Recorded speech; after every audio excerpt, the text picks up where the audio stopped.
foli ni tanuni bɛ ba maliba den bɛɛ ye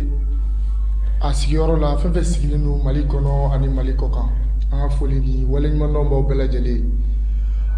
aw denkɛ n'aw balimakɛ don Saliya Basi Kulibali Bamada.net kan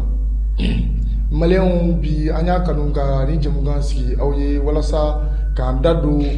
wale dɔw minnu kɛra an ka jamana kɔnɔ donna tɛmɛlenw na walasa ka se ka aw ladɔnniya k'aw lakunnafoniya olu la.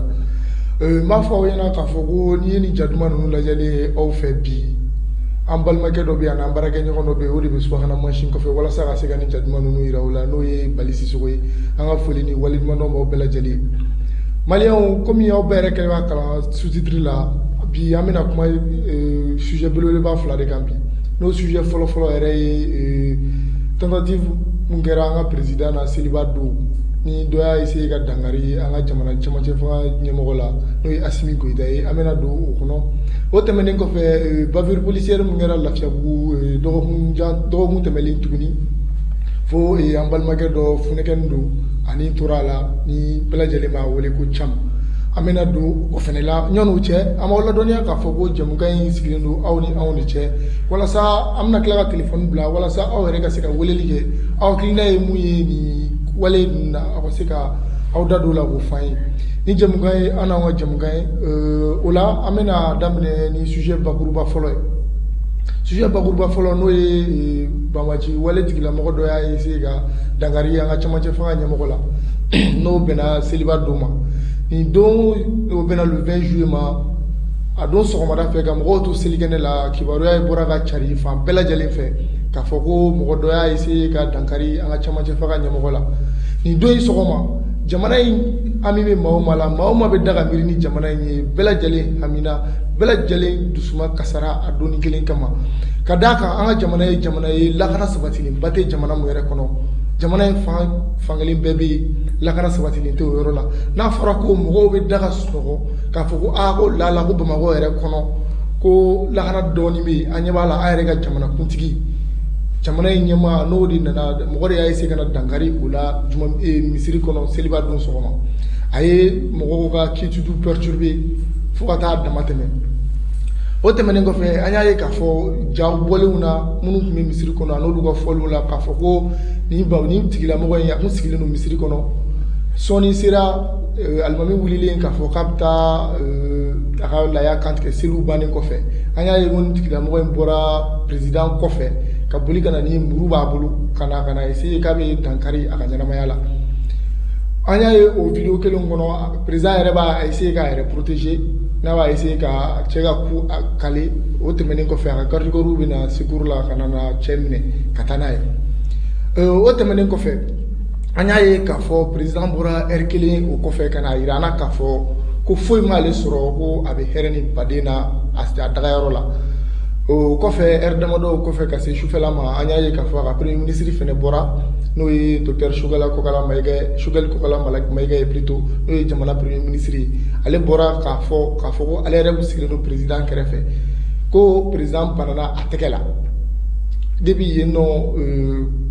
fɛngɛ ɲagami nana don information kɔnɔ an y'a ye k'a fɔ ko président ka kuma ani a ka premier ministre ka kuma ko majɛ dɔɔni b'a la u ye ɲɔgɔn jɛ yɔrɔnin dɔ la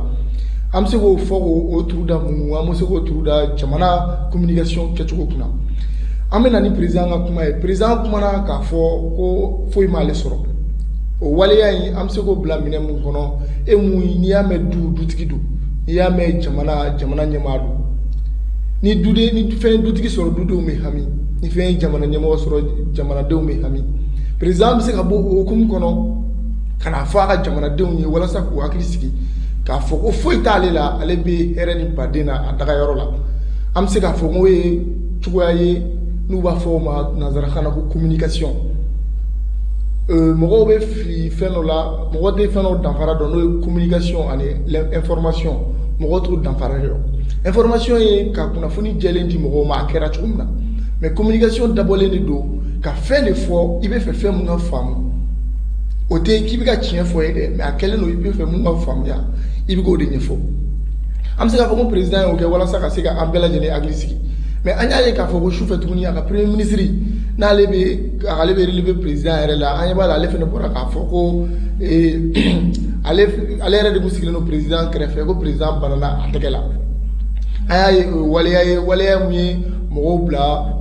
trouble kɔnɔ dɔɔni mɔgɔ caman bɛ yen olu hakili wasira olu ma se k'a faamu mun de bɛ ka kɛ o tɛmɛnen kɔfɛ an y'a ye k'a fɔ wagati dɔ sera an nana mɛn k'a fɔ ko tile damadɔ kɔfɛ an nana mɛn k'a fɔ ko mɔgɔ min yɛrɛ ye n'o ye waleya in ta k'an ka jamana ɲɛmɔgɔ sɛgɛrɛ an y'a ye k'a fɔ ko o fana k'a fatura a fatuliko in a ye mɔgɔw dabali ban a ye mɔgɔw gaw kamana la mɔgɔw ko ko a fatura cogo di cogoya ma se ka don a la a fɔra ko a ka santé dégradera parce que don min na a minɛna a fɔra ko il paraît drogue de tun b'a kɔnɔ ko a minɛna a taara bila a bila yɔrɔ la o k'a tun bɛ sunɔgɔ de la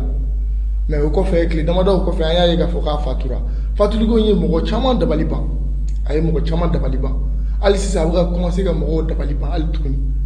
o siranatigɛw kɔnɔ an y'a ye k'a fɔ kunnafonidilaba dɔ b'an ka jamana in kɔnɔ yan ni bɛɛ lajɛlen b'a dɔn ko Serge Daniel ale ye kunnafonidila ye RFI la jamana in kɔnɔ maa dogolen tɛ kunnafonidila jolenba don an y'a ye k'a fɔ ko a taara plateau dɔ kan n'o ye Joliba FM plateau ye a taara yen nɔ u y'a ɲininka ko a hakilina ye mun ye président mɔgɔ min y'a essayé ka dankari président ka ɲɛnamaya la k'a hakilina ye mun ye o ka saya la a ye kuma damadɔ sigi ɲɔgɔn kan u b'a yira k'a fɔ ko hali ale yɛrɛ mun bɛ ka kuma ale dalen t'a la k'a sara a yɛrɛ ma n balimaw a ye nin kuma in lamɛn ka ɲɛ dɛ nin kuma in a y'a lamɛn ka ɲɛ ni faamuyali fɛn fɛn bɛ ko in kɔnɔ a bɛɛ bɛ sɔrɔ nin yɔrɔ in de la a ko gouvernement bɔra ni communiqué min ye a communiqué de kɔnɔ u ye kuma ɲɛbila kuma dɔ fɔ a kɔnɔ ni a bɛ f'o ma ko adverbe n'o ye malheureusement ye o malheureusement k'u y'o fɔ ko malheureusement ko ni malheureusement bɛ kuma o kuma la o kuma tɛ ko ye ko mun nana a yɛrɛ ma ten o tɛ incident ye o ye accident de n y'a lawuli laɲini mun kama a ma ko o ye n bolo n ɲumankɛtɔ a kɛra tiɲɛni ye n bolo o de ye malheureusement ye o ye Serge Daniel ka kuma ye a ko o kuma mun nana ko o kuma mun fɔra ko ye ale yɛrɛ bila ka dute kosɛbɛ k'a fɔ ko ni a sɔrɔ a sara a yɛrɛ ma ko o de y'ale bila duti la kosɛbɛ parce que u y'a fɔ ko malheureusement nacogo a fɔra kuma mun kɔnɔ ani mɔgɔ minnu y'a fɔ ko mɔgɔw don mɔgɔ minnu bɛ tubabukan mɛn u bɛ tubabukan fɔ o b'a dɔn u bɛ ka mun fɔ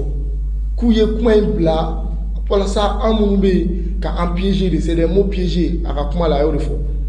ko n'a sɔrɔ ko saya fɛngɛ don saya naturel don k'u b'a fɔ ko on a le regret ou an bɛ a ka saya regretter ko mais k'u nana k'u da maga malheureusement mun na ko o b'a yira o la ale yɛrɛ la k'a fɔ ko ko dɔ de tɛmɛna ko dɔ de kɛra wa ko mun kɛra ɲininkali tɔ min bɛ o yɔrɔ la o tɛmɛnen kɔfɛ a y'a fɔ a ka kuma kɔnɔ tuguni o plateau kelen kan k'a fɔ ko ale bɔra cɛ ka saya kalama depuis sɔgɔmada fɛ a dun lasera mɔgɔw ma sufɛla de fɛ communiqué in sera mɔgɔw ma sufɛ a ko k'ale bɔra kalama depuis sɔgɔma ko wa k'a fɛngɛ b'ale la siga b'ale la k'a fɔ ko n'a sɔrɔ banbagatɔ in k'a sara o don de wa a sara tile fila ɲɔgɔn cɛ wa a sara tile kelen ɲɔgɔn cɛ wa k'ale ma se k'o dɔn mais ko kɔni siga b'ale la k'a fɔ ko information in bɔra cogo min na k'a ma sa o sa don na d'accord o tɛmɛnen kɔfɛ a ko mun ye commune 2 tribunal ɲɛmɔgɔ procureur ba ye ko o bɔra ka communiqué dɔ fɛnɛ kɛ k'a fɔ ko a bɛna fɛn in ta en main dossier in ta en main ko mais k'ale bɛ ɲininkali kɛ k'a fɔ ko n'o y'a sɔrɔ depuis cɛ in minɛna fo kana se a ka saya ma qu'est-ce que ko commune 2 procureur in n'a ye ɲɔgɔn ye est-ce que procureur in b'a ka lahala dɔn ko ɲininkali tɔ min bɛ yen fɛnɛ d'accord hakili la faamuyali caman sɔrɔla nin na o tɛmɛnen kɔfɛ an ka sujet filanan belebeleba an bɛna don o la n'o ye bavure policière min kɛra Lafiyabugu dɔgɔkun tɛmɛnen tuguni o bavure policière in an wulila an ye sɛgɛsɛgɛliw kɛ an yɛrɛ tun bɛ a yɔrɔ la an taara ɲininkaliw kɛ a kɛra minnu ɲɛna u y'u da don kuma caman na ka fɔ an ye u ko in nana cogo min na ka d'a kan ko bolimafɛn dɔ tun bɛ yen n'o ye Toyota mobili ye n'a mobili marque ye Toyota ye ko o de tun bɛ ka boli ko mais mobili in tun ye mobili ye siga kɛlen don mobili mun na ka d'a kan ko immatriculation tun t'a la polisiw tun bɛ k'o de gɛn o mobilitigi harabatɔ de taara se mototigi 4 ma Lafiyabugu kɔnɔ ka t'olu jogin ko olu joginnen sisan mɔgɔw de wulila ka n'u jɔ ka n'a lajɛ parce que i dɔnbaga mana bana i ɲɛna diyagoya i ka wuli i ka n'a lajɛ mun y'a sɔrɔ ko jama cayara o de hukumu kɔnɔ polisiw fana nana ka n'u sɔrɔ o de la ko polisiw nalen u fana ko polisiw ma ko polisiw ka sapeur pompier wele ko kana mɔgɔ joginnen ninnu lajɛ polisiw fana sapeur pompier wele sapeur pompier nana ka na mɔgɔ joginnen ninnu lajɛ o de senfɛ u ko polisi mobili tɛ taa ko fo gendarmew de ka na constat kɛ ka yira mun kɛra u ka na constat kɛ o de siranatigɛ kɔnɔ ko renfort wɛrɛ de welela n'o ye BAC mɔgɔw ye olu nana ka na tuguni u ye tir de sommation kɛ yɔrɔ jan fɛ ko mɔgɔw ka bɔ yen u ka tir de sommation kɛ ko mɔgɔw ka bɔ yen ko o y'a sɔrɔ an balimakɛ jɔlen bɛ yen n'o y'a tɔgɔ ko Abdulayi Keyita ni bɛɛ lajɛlen b'a wele ko Cam k'a jɔlen bɛ yen k'a polisikɛw k'a ma ko karisa ko bɔ yen ko boli k'a ko n bɛ boli mun na ko n ye mun kɛ ko i ma sonyɛli kɛ ko n bɛ boli mun na ko polisikɛ ko a ma ko mɔgɔ faga t'ale ɲɛna foyi ye ko mɔgɔ faga t'ale k'ale delilen don mɔgɔ faga la ko a ka boli k'a tɛ boli k'o de siranatigɛw la ko polisikɛ ye marifa ci a la balimaw nin ko in nin kɛra dabalibanko ye o de o siranatigɛw la denmisɛnninw wulila funɛkɛninw wulila ka fan bɛɛ tigɛ ka sira tigɛ mɔgɔw la walasa ka se k'u ka dusumakasa yira k'a fɔ ko komi nin kɛlen filɛ nin ye olu balimakɛ la ko nin tɛ ko kɛta ye ko ka essayer ko ka dan siri nin ko in na an bɛ dugawu de kɛ banbagatɔ ye ala ka hinɛ a la ala k'a dayɔrɔ suma o tɛmɛnen kɔfɛ nin bavure policière in kɔnɔ an ye leçon minnu sɔrɔ a kɔnɔ an y'a ye k'a fɔ jamana caman na hali Mali yɛrɛ la tuma dɔw la ni polisiw nana ni jama ye polisi kɛɲɛ an b'a ye u tɛ marifa ci mɔgɔ la u bɛ gaz lacrymogène soit u bɛ tir kɛ sanfɛ de a bɛ fɔ olu de ma ko tir de sommation mais tir min bɛ ɲɛsin mɔgɔ ma wa bali kelen tɛ bali fila tɛ est-ce que an b'a o bila tir de sommation ko minɛn kɔnɔ ɲininkali tɔ min bɛ gulon o yɔrɔ fana la o tɛmɛnen kɔfɛ an y'a ye k'a fɔ mɔgɔ ni i sigiɲɔgɔn banana i ɲɛna ni balima banana i ɲɛna ni mɔgɔ nana k'a fɔ k'i ka bɔ yen yala ka bɔ yen ka taa min o ka gɛlɛn dɛ an bɛ ɲininkali tɔ min gulon o yɔrɔ fana la o tɛmɛnen kɔfɛ an y'a ye k'a fɔ ko Lafiyabugu ka jeunes bɔra yɔrɔ wɛrɛ jeunes nana fara a kan mɔgɔ caman y'i ka dusumakasa yira nin ko in na a carila réseaux sociaux kan fan bɛɛ fɛ k'a fɔ ko wale mun taara ka Cam in sɛgɛrɛ ko wale ɲuman tɛ jamana ye maaba caman taara u ka so u taara ka taa u ka condoléances souhaiter u ka familles la o tɛmɛnen kɔfɛ caman yɛrɛ bɔra ka kuma o tɛmɛnen kɔfɛ an ɲɛ b'a la kunnafonidila dɔw u sera procureur ma u ye procureur ɲininka a ko in kɛra cogo di procureur donna ka ko ɲɛfɔ procureur ko k'an bɛ don min na i ko bi maa minnu ye nin wale in kɛ k'u minɛlen don bon an bɛ yɔrɔnin min na ko sisan information laban association kan a fɔra ko u placera sous mandat de dépôt n'o ye k'u minɛ k'u lasago fɔlɔ avant que enquête ka ban ani jugement ka ban o de ye kibaruya laban ye fɔlɔ bavure policière ko in kan mais an y'a ye k'a fɔ ko jeunes dɔw y'u mobiliser hali bi ka wuli u mobilisera juma tɛmɛlen ne ma fili non tɛnɛn tɛmɛlen plutôt ne ma fili u ko k'u bɛ bɔ kɔfɛ u tilala ka alerte bila fan bɛɛ fɛ k'u masaw ko k'u ka bɔli jɔ fɔlɔ ka d'a kan ko tile 7 sarakabɔw ma kɛ k'u ka bɔli in jɔ fɔlɔ denmisɛnnin ninnu kɔni b'u sen kan u ko tant que justice ma kɛ olu tɛ nin ko in dabila u kumakanw bɛ carilen don fan bɛɛ fɛ sisan an bɛna lajɛ ka téléphone labila an balima minnu bɛ yen minnu bɛ fɛ ka contribuer an ka jɛmukan in na walasa an n'olu ka se ka baro kɛ ɲɔgɔn fɛ cogo min na téléphone labilalen don téléphone ye 89 56 55 52 89 56 55 52 n b'a fɔ bamanankan na o ye 89 56 55 ani 52 ni maa min bɛ fɛ ka contribuer an ka jɛmukan na an ka jɛmukan bakuruba tun ye nin ye an bɛna don nin sujet ninnu kɔnɔ hali bi ka continuer n'an ka baro ye o tɛmɛnen kɔfɛ an y'a ye k'a fɔ ko bavure policière a jubaju yɛrɛ a nana ni mun ye polisiw ka gɛnni ka d'a kan ko polisiw ninnu ye mobilitigi in gɛn an y'a ye k'a fɔ bavure policière kɔnɔna la polisi ɲɛmaaw ye décret dɔ bɔ k'a fɔ ko u ka mɔgɔ gɛn k'u k'a jɔ mais tubabukan b'a kɔnɔ tubabukan minnu tɛ tubabukan walawalalenba ye d'accord an balima dɔ bɛ ka weleli kɛ an bɛna ta balimakɛ salamu aleykum. Waalaikum salam an ce. An ba. Somɔgɔw bɛ di. tɔɔrɔ si tɛ. An ba. balimakɛ i tɔgɔ ni jamu ani ka bɔ min. Ne ma camarade Toto, l'enfant de Sibi depuis à Paris. D'accord. Camara. Yala an ka jamukan sigilen don sujet bakuruba fila ninnu kan hakilina jumɛn b'i la o sujet ninnu kɔnɔ. Bon, sujet fɔlɔfɔlɔ ye min ye n bɛ kuma an ka président transition ka situation kan. Donc min y'a sɔrɔ misiri kɔnɔ. Oui. Donc fɔlɔfɔlɔ ye min ye n b'a fɛ ka min fɔ. Malien bɛɛ lajɛlen kɛ tɛgɛ di ɲɔgɔn ma fɔlɔ. Walasa Mali bɛ dinga min kɔnɔ an ka bɔ o kɔnɔ. D'accord, o faamuna. An kɛ ɲɔgɔn sama dabila. Ka rancune bɔ yen pewu. D'accord. Donc ka baara kɛ Mali tɛ bɔ dinga nin kɔnɔ. D'accord. N b'o ma sigi yen. Asimi a ka janto a yɛrɛ la.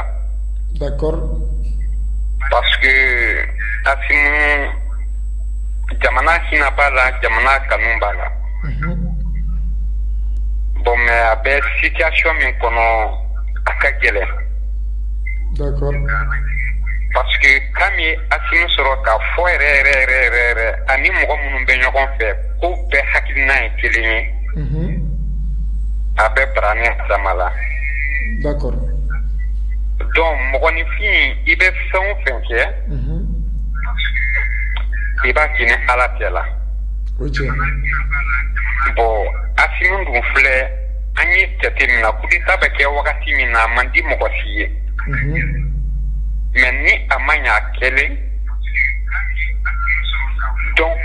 bɛɛ lajɛlen de kan ka fara ɲɔgɔn kan ka se ka Asimu dɛmɛ ka an kɛ jamana bɔ situation nin kɔnɔ. D'accord Camara i bɔra ka kuma dɔ fɔ sisan n ma faamuyali jɔnjɔn sɔrɔ o la i ko wagati min na coup d'État de bɛ kɛ ko coup d'État de ma diya mɔgɔ si ye. Voilà parce que mun na. Mais Camara n'a ye an hakililajigiw kɛ ka segin kɔfɛ dɔɔni an b'a ye k'a fɔ ko mouvement dɔ tun bɛ sen na n'o ye M5RFP ye halisa a bɛ sen na olu tun bɔlenba bɛ place de l'indépendance la a wagati. Yala est-ce que olu tun coup d'État kɛli tun man di olu yɛrɛ yan. Très bien. Mais olu y'a kɛ wagati min na u ma kɛ jamana kama u y'a kɛ u yɛrɛ ka intérêt de kama. Ah bon? Oui, parce que n'i y'a jateminɛ bi. Mɔgɔ minnu yɛrɛ tun bɛ mouvement ninnu kɔnɔ. A mɔgɔw bɛ cogo jumɛn na bi? Et puis da sera yɔrɔ dɔ ma n bɛ na vraiment o yɔrɔ diyara n ye n bɛ profiter ka don o yɔrɔ kɔnɔ. D'accord. Asimi depuis a ye kodɔn don min na fo ka bila bi la. A ma deli ka erreur kɛ ka Choguel tali bɔ. D'accord n balimakɛ Camara. N b'o f'i ye dɛ. Awɔ i ka kuma latigɛ tɛ Camara. Oui. I ka kuma latigɛ tɛ mais bi an ka bi jɛmukan in a sigilen don a bɛnnen don bamaciya wale min kɛra ka Asimi sɛgɛrɛ ani bavure policière min kɛra Lafiyabugu yala an bɛ fɛ ka to o thème kɔnɔ pour que faamuyali caman ka sɔrɔ a la ani hakilina caman ka se ka don a ko kan. Tout à fait comme i da maga na mouvement 5 juin mɔgɔw ka fɛn na c'est pourquoi n tun b'a fɛ k'an profiter ka don o kɔnɔ. D'accord. Ok. Voilà. Donc du coup i bɛ n permettre n kɛ yɔrɔnin o laban quoi. D'accord, vas-y n tulo b'i la. Voilà. Donc ni ko k'a ye erreur kɛ Choguel ka retenu la pouvoir la. Oui. Parce que mɔgɔ minnu nana ka na ni mouvement ye ka jamana bila dinga kɔnɔ fo Asimi nana ka na k'a bɛ jamana sauver o mɔgɔ kelenw tugun k'u ta k'o bila i kɛrɛfɛ. D'accord. Voilà, mais ni mɔgɔ wɛrɛw fana ye mouvement créé ka jigin carré kɔnɔlaw la ka carré minɛ fo kɛ fanga sɔrɔ. Est-ce que Mali bɛ se ka bɔ dinga kɔnɔ wa? A ma nɔgɔn. An tɛ se ka bɔ dinga kɔnɔ. A ma nɔgɔn. Voilà, donc du coup ne b'a fɛ ka min fɔ surasiw bɛɛ lajɛlen Asimi kɛrɛfɛla ani minnu t'a kɛrɛfɛ. Oui. An kɛ rancune bɔ yen ka baara kɛ ka Asimi dɛmɛ o kɛ se ka baara kɛ yanni transition kun dan don tɛ. Président wɛrɛ min bɛ na dɔn o b'a sɔrɔ kow nɔgɔyara Donc, assigné Nyamo Fraka Boy. Donc, en des sur présent, ben, on va sur la baraka pour que Kasseka barato la Welia. D'accord. Voilà, donc, vous voyez, assigné qu'à côté. Donc, Mikela Missi Kono, vraiment,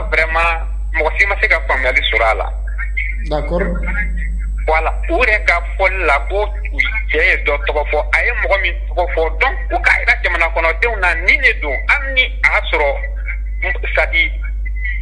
mon parti, tout quoi, à un moment, trop fort. Donc, pour qu'elle a beau, on va dire à mon là, quoi. D'accord, mon mire,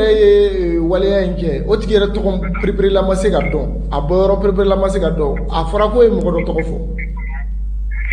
Voilà. Parce que il a quand même information, ta je crois mouna parce que a peut-être calouin parce que mouna moi mi to era ma seka donc follow donc ni santon foro quand on de tient yo donc pour la atim ke kuma shogen ke kuma ke mana kono dewnye problème min na lembere ko kanya fois ani anka famille. D'accord. Voilà, nous, comment donc, mon peut manifester, fou comment. D'accord. Maintenant, à Forago, tu es Sarah. Oui. À Foraga, elle est Sarah. Mais il y a qui n'est mouillé à Rassia Kouka. Elle est boulot, il y a qui n'est mouillé. D'accord. Et c'est très simple. C'est un que tu vas me droguer pour Kanya pour Jess, ça reste comme la Kanya pour. D'accord. Donc, nous, il faut qu'après vous, il y a un adro. C'est tout. D'accord. Voilà, sinon Mohamuni abla Walia Naton, soit sur la sous-coufani. Voilà, donc au flat de tout. D'accord, vous avez l'autopsie, après l'autopsie, vous avez l'autopsie résultat pour Bella Jelly, vous avez fait Koumnouke. Mais autopsie, ni John et Banake. Bon, la question reste posée. Voilà, mais, et quand bien qu'à la touna. Bien qu'à la mort de Tokoyewa. Voilà, donc au cas ni avec aucun soudi, Asimon Asimka Mokonini, Mokombeseka, autopsie, pour que Kadon, Mokomi, qui sera Satubamina. Parce que les vacances n'est pas donc, Annie Nana Binin Kurana et Nebolo Daka, Asimte qui est Satubodo. D'accord. D'accord, ni côté. Autrement, qu'on fait. Va venir policière me la fiabu. Ni ambalmage dobe ni funagan luna ni turala no Abdoulaye Keita ni bela jale ba wole go cham. Yala yakile mu feneka. OK. Et nere la fiabu kae. Il me donc ala ka na ndo hôtel. Amina ya rabbi. Donc du coup me police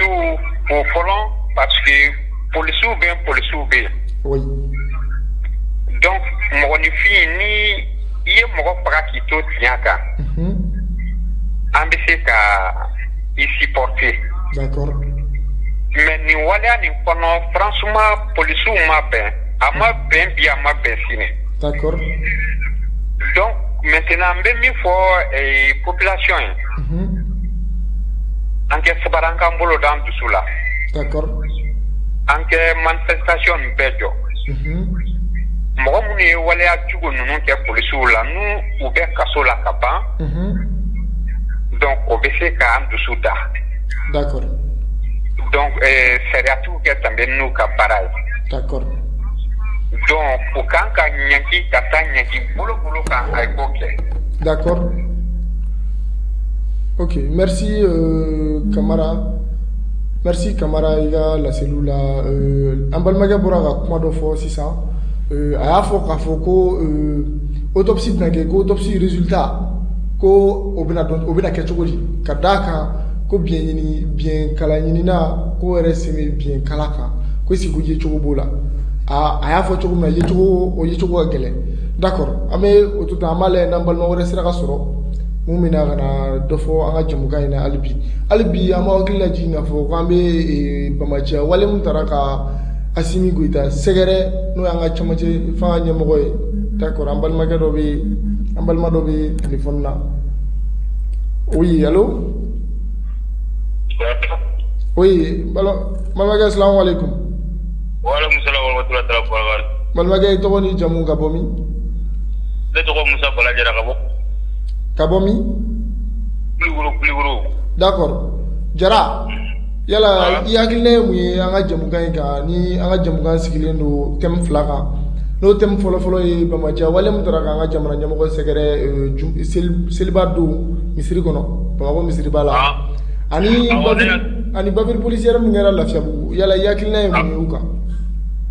Ne yakile mu président ko la. Bon j'ai mina no bulo fota cheta. Ama information ko mega ka ko ni da to ayeni ke o ben ni ya blakana kan ko ke quoi. Effectivement. Bon na proka tera ni tola vraiment comme mani quoi. Ah, d'accord. Voilà, est-ce que parce que malien a dit que bote bote na la ka pour ko complice pour que malien a dit na do président ko ga. D'accord. Voilà, bon on a dit na président ko de la bo pour ce mingi la gabuni. Oui. Voilà, bon on dépasser la donne quoi parce que on lui parle de la population quoi. D'accord. Na pour la population pour yora anyana bo mandi. Non, mano.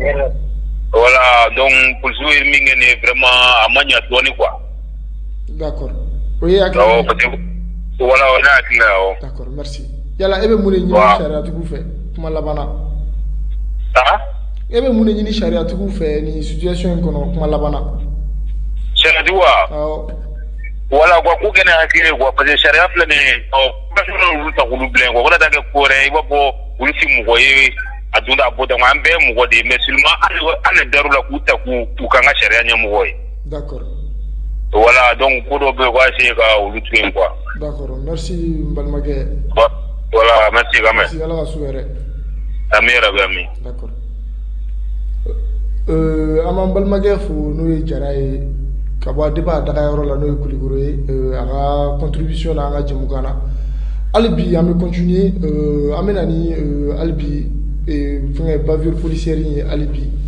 a siranatika wala antara kata abalma do nyinga abalma ke ko ama kafo ko ale dogoke ko e mogoye mogo mundu ni ya wajibi ka ko ke kati soma kibe fere ka afra kati soma walia o mana su nino o bena kada kan fene am se ka fo ere ala bi ko ingera ka to chuga muna ajala kite fa ba juri kan kada ka sumo banana abugori laje afrika ka boy o de sirnatique kono marfa chirala o temene ko fe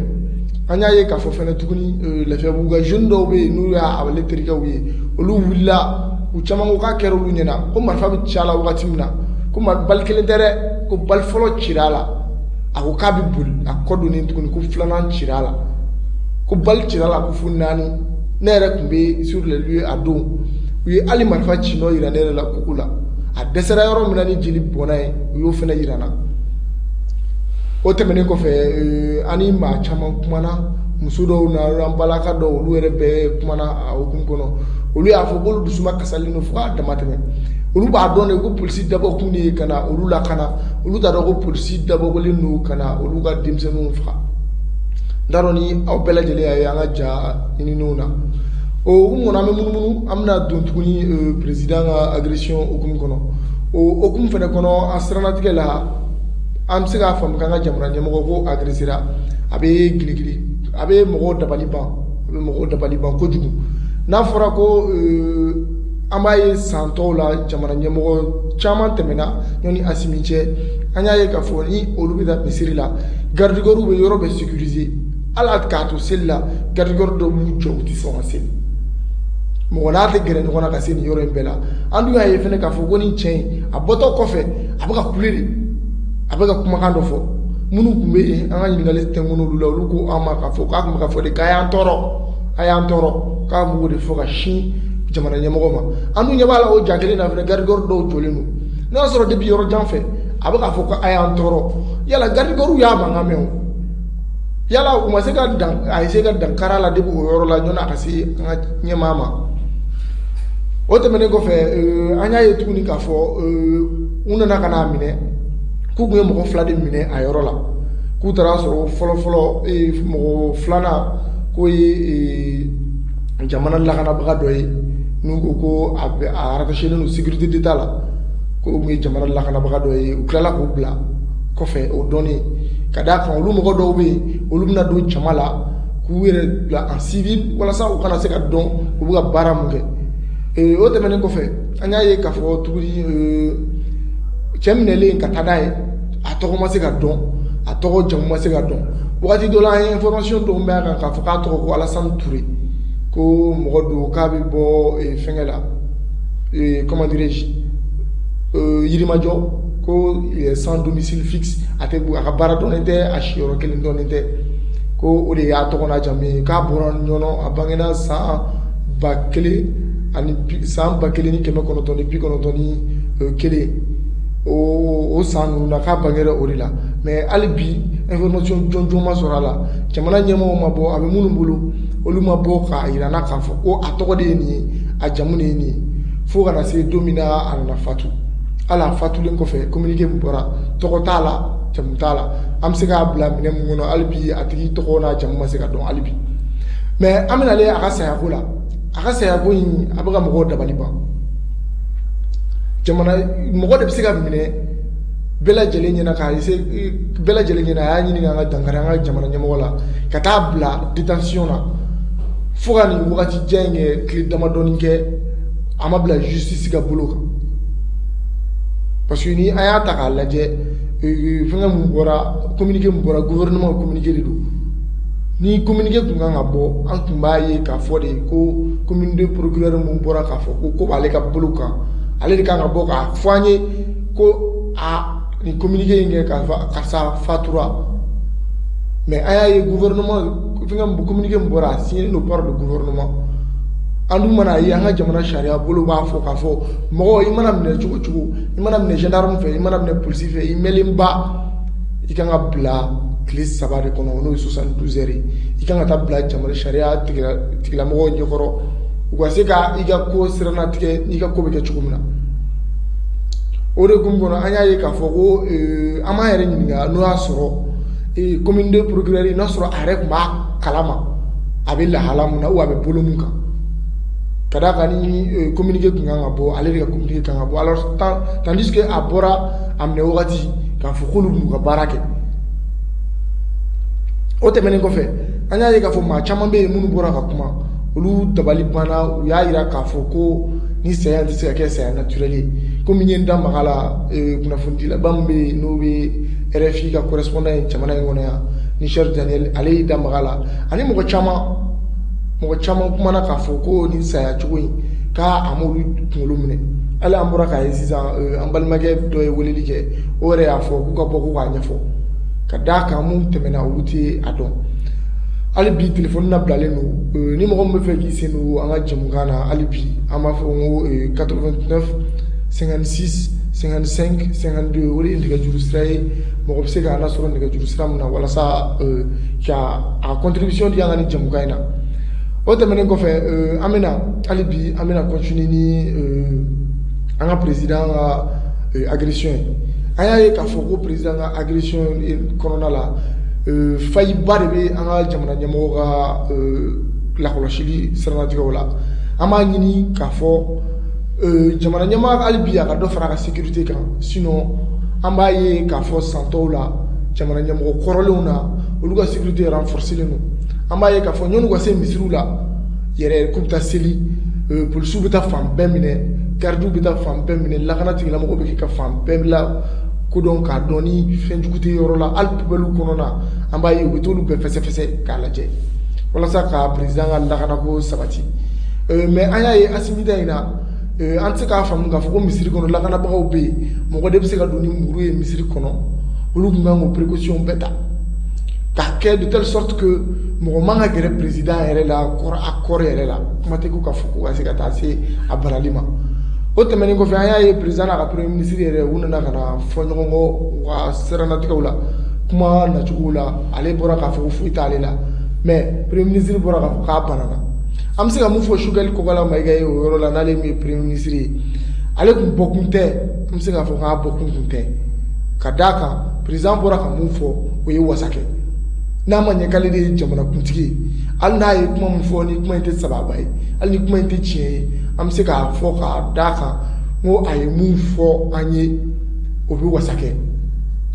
ale bolen ka fo ko ad karata ori mo bla akina miri chamana ka fo ko yala aldo were ya fo ko yala woni ko inte ku mondele ya wala sa asimiga ere victimiser anya ye ka fo ona na mo chama akina la amba fo sugali ka foi alibi tiens information dit tiens communication dit mais yala i blale no mo nga marakono ibe mo nga marakono iga se ko o ta o mana mun fo aka communiquer kono ni ma to sira fe kana yijija kana jenge o sira ma amore wuri ko communication comme nya fo ko kuma damne la tukumna communication de fait fota ibe fe fota mun ga famu jamana don fe oni chien tu kile parce que abse ga sabu chamana abse ga wala saka jamana don agri sigi ali amaye sante menuna jamana nyamo korolon fe ni ali ni jamana nyamo banana ka bora jamana kokwa ka tara jamana kokwa ta frakella amaye wina daga image koroye wala saka belajele agri sigi ka foka be ko fuitala alors que taso avec déplacement pour que ka frage amolu pege communication ke guyere ka mo jigi sigi ka mo agri sigi wala sa kudo be na farasa ko jamana nyamo mangane dob sigi profito au fait ka cheni no ge jamana kono abse ga sobiere do bi profita fe ka cheni ta ka président re joro sekere olu be bisika ke olani président jamana nyamo bora ka mun fo communiquer la alni ote chien ma ora le bisika bo ka démenti mais o tale ga marabolo mo yi a marabolo mo mana bo ka fo no le gouvernement no lu bora ka le démenti ale ga ko démenti doron avec frier avec confusion jamana kono avec akli washi bla jamana deuna amo o misali de ta ko fo shogal ko kala malik may d'accord hote manen ko fe amana siginga na tukuni alibi bavir policière kono bavir policière mu kera anyaye kuna fun labaw na ka fo ko o placera sous mandat de dépôt no ku la sapura flo noni go ko enquête ka ban ani fanga mako ka se uma sa o ba ira ka fo ko wale akera wale ya mu maben oye airale ne ka fo ku foti de ke foti ni infraction de clé monsieur go rofo faranga kuma ha ni yiga foti comment dirais-je ni yiga foti don ka fo nyini ke njota la o la sanction disciplinaire bi sika na ko kono mais ni iyo soro ko incident ne do et plutôt accident ne do ou walma yiga bara na sira kono anana oni sanction disciplinaire ta choko de clé wa aya ga fo bavure policière kono fene a wakati kono police nyemo boro communiquer doge kan nyefoli ke akko kan wala sa jamana dum se ga famel ka ka chukumna anya ye ka fo o fene na kana ni dusuma kasi chama ambalma mumbe no luye la chabu kaw no luye cham jenyo cham balma we cham sumo we ay akli washi bla olu yere la wa ay dusuma kasata ko segere udo yere bora ka fo kuna kumanye ko utena boka afo ani kera kwa chiere fo kalu kungana bo kadaka ko yonu ko chien gansan ko molu bo kadaka ni chien fora i alnoso i jori be kula habi dusufa ko kum se ko lu dusufa ko me ko police directeur ga di communiquer ngera sawiye ko lu dusu to de bo kadaka ay kuma de fo kuma mi dusu bo kuma yi kadaka ay kuma fo kuma makke chien olumunu be ko kayoro la ko kera ani communiquer kono ko sira injinga na doni family amake amafa fa chukula anemu me fe ko di fo oye albi ama fo ye ka fo ko téléphone na blale no ni mo ngombe fe ga contribuer anga jemu ga ina téléphone numéro est 89 56 55 52 ni mo me fe gi se no anga jemu ga na alsi me se ga ka poma ngana 89 56 55 52 o temeni ko fe amale kana sigituguni alibi kana kuma président agression ko inka anya ye ka fo agression kele ko chamankera aya image do bora image munu kono président teke duko ana kada ka shugal bora ka fo ka bana na teke la mamunu be no lu kumbe ko inkero la olu chama ere ko abana na ateke la ko lu ere a juli mais shugal bora ka fo ko a banana mais a yɛrɛ bɔra ka fɔ ko foyi ma k'ale la o bɛɛ tɛmɛnen kɔfɛ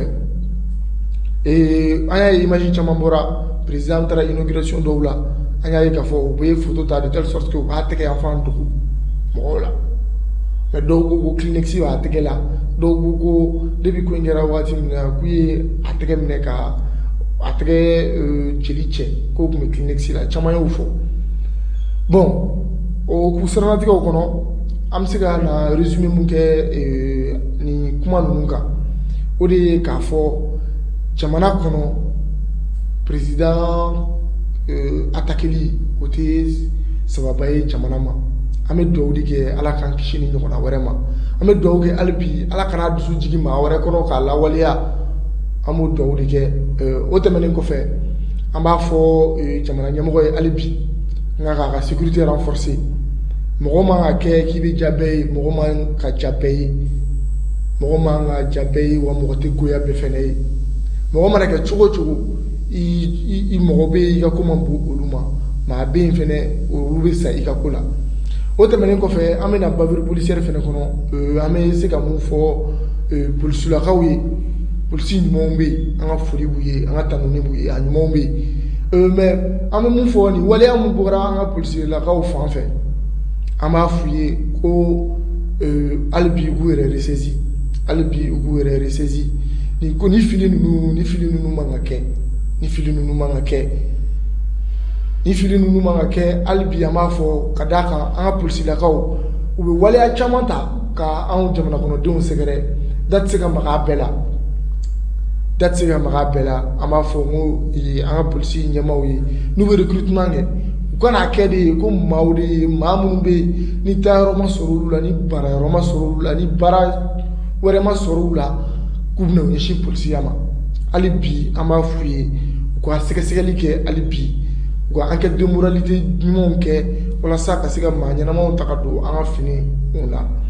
o tɛmɛnen kɔfɛ an b'a f'u ye fɛnɛ u bɛ waleya mun fɛnɛ la hali bi an circulation na an bɛ don min na ko bi ne ye maa o maa k'i bɛ yala sufɛ e bɛ se ka caman dɔn an ka polisilakaw ka waleyaw kan kuma dɔw la yɛrɛ u bɛ si ma u ni papier ko yɛrɛ tɛ ɲɔgɔn ye sira la i bɛ taa sɔrɔ ni i bɔra n'i b'i sen na u kan ka fɛɛrɛ kɛ k'i ɲininka i ka pièce d'identité de la mais kuma dɔw la i b'a ye u n'i bɛ bɛn u b'i minɛ kuma dɔw la hali u t'i ɲininka a dɔw bɛ yɛrɛ n'i bɛ bolimafɛn yɛrɛ la plus précisément moto walima mobili ni u ni i bɛnna ɲɔni u ka girin k'i ɲininka papier ko la dɔw yɛrɛ b'i deli karisa i tɛ ɲama i ka nin kɛ tan chef i tɛ nin kɛ tan mais olu ye waleya minnu kan ka dabila hali bi a b'a ladɔnniya k'a fɔ ko nin jɛmukan in sigira aw ye Bamada point net fɛ walasa an ni anw bɛ se ka masala ni waleya damadɔ min kɛra an ka jamana kɔnɔ ni dɔgɔkun tɛmɛnen ninnu na hali bi an b'a fɔ aw ye ko anw bɛ yan aw de kama anw bɛ yan ka aw de kunnafoniya sanga ani waati o hukumu kɔnɔ aw ka kunnafoni sanuman sɔrɔ wagati bɛɛ sanga ani waati o de ye Bamada point net ka laɲini ye hali bi an b'aw ladɔnniya k'a fɔ ko a b'aw ka jabarani man di de kan bɔlɔlɔ siraw kan ni o ye Bamako Bamada ye an ka page Facebook n'an ka chaîne YouTube n'o o la o jɛmukan sigilen don Bamada point net soba fɛ an b'a fɔ ye ko nin tun ye aw tulo garisɛgɛ n'aw ɲɛw garisɛgɛ ye bi Bamada point net kan hali bi an b'a fɔ ye ko aw kan bɛ a ɲɔgɔnna wɛrɛ ma a y'aw sɔgɔlen to Bamada la walasa ka kunnafoni jɛlen lamɛn aw kan bɛ a ɲɔgɔnna wɛrɛ ma wasalamu